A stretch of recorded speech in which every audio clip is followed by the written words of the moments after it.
अच्छा, प्रियदर्शनी दीक्षित जुड़ चुकी हैं जबलपुर से। सबसे पहले तो प्रियदर्शनी जी, बहुत स्वागत है आपका बंसल न्यूज पर। आपको भी बहुत बहुत शुभकामनाएं। और आज शायद आपका भी व्रत होगा और तमाम सुहागिन महिलाएं आज व्रत रखी हुई हैं अपनी पति की लंबी उम्र के लिए। सबसे पहले आपसे जानना चाहेंगे कि आज दिन की शुरुआत महिलाएं कैसे करें और किन बातों का ध्यान महिलाओं का आज रखना चाहिए। जय श्री राधे। बहुत बहुत आप सभी सुहागिन महिलाओं को और कुंवारी कन्याएं जो विशेष यह व्रत रख सकती हैं, उन सभी को हरतालिका तीज की मैं बहुत बहुत शुभकामनाएं देती हूं। और ये परम सौभाग्य है मेरा कि आज इस विशेष दिन मुझे यह आप सभी को बताते हुए बहुत अच्छा लग रहा है कि हमारे भोलेनाथ ही एक ऐसे देवता हैं जो शीघ्र प्रसन्न हो जाते हैं। तो पूजन विधि, पूजन का महत्व, ये सब जो भी मान्यताएं ये तो हैं ही, लेकिन एक बहुत सुंदर सी पंक्ति भोलेनाथ के लिए मैं बोलना चाहूँगी कि जो भी महिलाएं जो बिल्कुल विधिवत पूजन नहीं कर पाती या किसी कारणवश कुछ ना कुछ समस्याएं उनके जीवन में हैं, तो उनको एक पंक्ति में याद कराना चाहती हूँ जो पार्वती माँ के कठोर तप के दौरान उनकी सखियों ने उनसे कहा था। क्या कहा था कि काहू ने चावल चारे दिए और काहू ने चंदन गार दियो है, काहू ने बेल की पाती दई और काहू ने वारी की धार दियो है। और गौरा कहे सुन ली रे सखी, इस लोक का लोग बड़ा ठगिया है कि भोले से कंद हमारे प्रभु भंग पिला धन लूट लिया है। इसका अर्थ यह है कि माँ पार्वती समझा रही हैं कि देखिए, ये जो कलयुग में हम सभी प्राणी रहेंगे, उसमें केवल भोलेनाथ ही ऐसे हैं जो शीघ्र रीझ जाते हैं और हमें संपूर्ण फल की प्राप्ति देते हैं। कोई थोड़े से चावल चढ़ाकर भी उनको प्रसन्न कर सकता है, थोड़ा सा चंदन चढ़ाकर, बेल पत्र चढ़ाकर, और कुछ नहीं तो कई जो जन हैं वह भांग चढ़ाकर भी फल की प्राप्ति ले लेते हैं। तो यह व्रत कठिन अवश्य है, लेकिन हम सभी जानते हैं कि माँ गौरा ने, माँ पार्वती ने बहुत ही कठोर तप किया। क्यों किया, इसके पीछे एक कथा वर्णित है श्री रामचरितमानस और श्री शिव महापुराण में कि माता जो सती थीं, जो भोलेनाथ की पत्नी स्वरूपा थीं, और थोड़ी सी शंका के चलते उन्होंने देह का त्याग कर दिया था। और उस देह के त्याग के उपरांत उन्होंने एक ही वर मांगा था कि सती मरत हरि संग वरु मांगा, जन्म जन्म शिव पद अनुरागा। और यह वर मांगते ही उन्होंने अपनी देह को त्याग दिया था। और इसी के फलस्वरूप अगले जन्म में हिमवान और मैना जी के यहाँ हिमपुत्री के रूप में माँ पार्वती का जन्म हुआ था। और इसी जन्म के बाद माँ पार्वती ने कठोर तप किया और शंकर भगवान को अपने पति के रूप में प्राप्त किया था। ये जो हरतालिका तीज है, यह हम आज के दिन तो विशेष इसका व्रत रखते ही हैं, लेकिन एक कथा है कि अभी जो श्रावण मास में जो हरियाली तीज गई है, ऐसी कथा वर्णित है कि हरियाली तीज से लेकर के, जिसे हम छोटी तीज कहते हैं, और आज के दिन हरतालिका तीज जो कि भाद्र मास की शुक्ल पक्ष की तृतीया तिथि को हम सभी मनाते हैं और पूजन विधिवत करते हैं।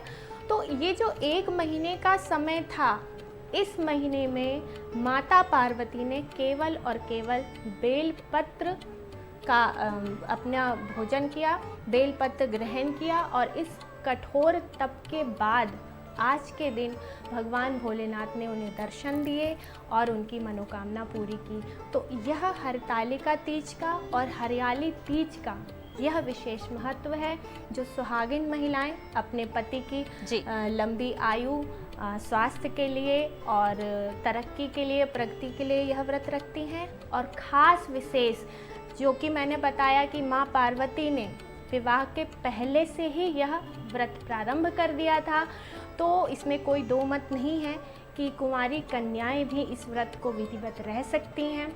और कई ऐसे उपाय वर्णित हैं श्री शिव पुराण में कि जिन कन्याओं का विवाह नहीं हो रहा, या अड़चने आ रही हैं, या विवाह होने के बाद कुछ ग्रह क्लेश है, या जो भी तमाम समस्याएं हैं, उसका निवारण भी इस व्रत के अंतर्गत ही आपको मिल सकता है। तो यह बिल्कुल हरतालिका तीज का प्रियदर्शनी जी, महत्व ये है। तो आपने और बता दिया कि क्या कुछ महत्व है इस पर्व का, महिलाएं कैसे पूजा अर्चना कर सकती हैं, लेकिन कुछ मान्यताएं भी हैं। मुहूर्त को लेकर काफी ज्यादा कंफ्यूजन होती है लोग में। हालांकि जो शाम की पूजा होती है वो सबसे ज्यादा महत्व रखती है। शाम की पूजा कब महिलाएं कर सकती हैं, और ये कहा जाता है कि महिलाएं इस दिन लाल या फिर हरे रंग के कपड़े पहने। ये इसके पीछे की वजह आखिरकार क्या है? देखिए, जैसा कि मैंने बताया कि यह पूरा व्रत माँ गौरा ने पूरा 1 महीने निर्जला रखा था। तो 1 महीने तो हम नहीं कर सकते, लेकिन हम सभी यह जानते हैं कि हरे रंग का संबंध श्रावण मास से है। चतुर्मास प्रारंभ होता है श्रावण मास से, और हरियाली तीज का विशेष महत्व हरे रंग से संबंध रखता है।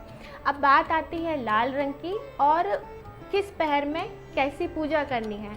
तो हरतालिका तीज और हरियाली तीज की लगभग पूजा समान ही है, चूँकि यह व्रत आपका 2 दिन का हो जाता है।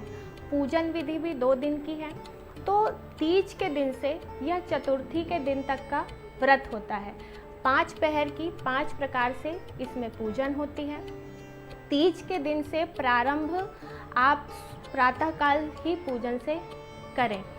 प्रातःकाल जो आप दोपहर तक पूजन करते हैं या सायंकाल तक पूजन करते हैं, उसमें हरे रंग का विशेष महत्व बताया जाता है, जो कि हरियाली तीज से संबंध रखता है।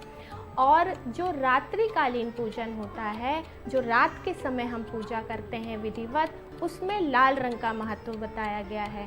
तो 5 समय इस व्रत की पूजन होती है, जिसमें से एक समय आप सुबह से लेकर शाम तक जो विशेष मुहूर्त बताए गए हैं उनमें आप करें, हरे वस्त्र पहनकर, हरी वस्तुएं माता जी को अर्पित करके। और विशेष दोपहर के समय का जो पूजन का महत्व होता है, चूँकि श्रावण मास से संबंध रखता है हरियाली तीज, और ये विशेष उस तीज के लिए 1 पहर की पूजा की जाती है। तो जो दोपहर की पूजा करना है प्रातःकाल से, उसमें आप पार्थिव शिवलिंग बनाइए, क्योंकि माता पार्वती के द्वारा पार्थिव शिवलिंग का निर्माण हुआ था और फिर उनकी विधिवत पूजन की गई थी। तो पहली पूजा जो आप करेंगे, पार्थिव शिवलिंग बना करके हरे वस्त्र धारण करके विधिवत करेंगे। उसके बाद तीज के दिन सायंकाल के बाद से फिर हरतालिका तीज का पूजन प्रारंभ होता है, जो कि पूरी रात चलता है। और इसका जो पारायण होता है वह चतुर्थी के दिन किया जाता है। बिल्कुल प्रियदर्शनी जी, जिस तरीके से रात्रि जागरण की आपने बात की, इसका क्या महत्व होता है? हालांकि कुछ महिलाएं रात्रि जागरण नहीं कर पाती, तो क्या उनका ऐसे में व्रत संपन्न नहीं होता, पूरा नहीं होता? नहीं, देखिए, ये बिल्कुल भी नहीं है। और ख़ासकर भोलेनाथ के पूजन में तो ये बिल्कुल भी नहीं है कि यदि आप ये नहीं कर सकते तो आपको यह फल नहीं मिलेगा। सबसे अच्छी हमारे सनातन धर्म की बात यह है कि हर एक समस्या का उपचार, हर एक व्रत का फल आपको मिलता ही है। और भोलेनाथ का